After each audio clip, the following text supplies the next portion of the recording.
আর তারেক রহমান যখন দেশে ফিরে আসবেন সকল ষড়যন্ত্র ধূলিসাৎ হয়ে যাবে এবং যারা এই মুনাফিকি চরিত্রের রাজনীতিবিদ তাদেরও রাজনীতিতে ছুটি হয়ে যাবে ইনশাল্লাহ। ৬,৩১৩ দিন পরে আমাদের বাংলাদেশ আমাদের কাছে ফেরত আসছে। ৬,৩১৩ দিন পরে আমাদের ভারপ্রাপ্ত চেয়ারম্যান জনাব তারেক রহমান বাংলাদেশের মাটির ঘ্রাণ নেবেন।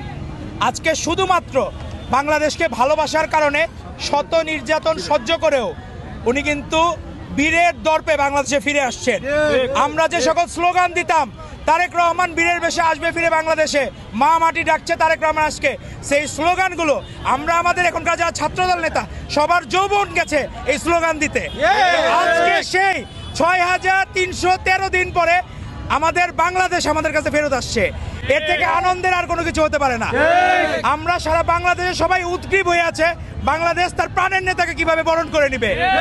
আজকে সকল ষড়যন্ত্র আপনারা দেখবেন, হাদি আমাদের ভাই জুলাই যোদ্ধা, কিন্তু তারকে নিয়েও অনেক ষড়যন্ত্র হচ্ছে। যার ব্যাপারে আমাদের সজাগ দৃষ্টি রাখতে হবে। আর যখনই তারেক রহমান দেশে আসবেন সকল ষড়যন্ত্র বুড়িগঙ্গায় গিয়ে পড়বে এবং সেখানে আর সকল দুর্নীতি বা চাঁদাবাজদের কোনো জায়গা বিএমপিতে হবে না, বাংলাদেশে হবে না। এবং সেটি এনশিওর করবেন আমাদের নেতা তারেক রহমান, কারণ বাংলাদেশ আগামীতে কিভাবে গড়ে উঠবে সেই স্বপ্নদ্রষ্টা হচ্ছেন তারেক রহমান। উনি জিয়াউর রহমান 19 দফা দিয়েছেন, আমাদের বেগম খালেদা জিয়া ভিশন 2030 দিয়েছেন, আর এখন আমাদের 31 দফা নিয়ে বাংলাদেশ এগিয়ে যাবে এবং তার স্বপ্নদ্রষ্টা হবেন আমাদের নেতা তারেক রহমান। এবং তার সৌজন্যেই তার আগমন উপলক্ষে আগমনী বার্তা নিয়ে সকল ছাত্রদল নেতা উপস্থিত হয়েছে এবং আপনাদের মাধ্যমে সারা বাংলাদেশের মানুষের কাছে আমরা বেগম খালেদা জিয়ার জন্য দোয়া চাই। আমরা সকলে যাতে মনে প্রাণে দোয়া করবেন বাংলাদেশের অভিভাবক বেগম খালেদা জিয়ার জন্য।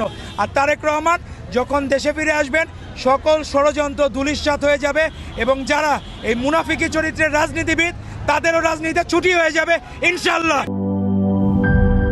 জীবনের সাথে চলে high five all time healthy life. নিশ্চিন্তে খান স্বাস্থ্যকর অল টাইম পান, অল টাইম হেলদি লাইফ।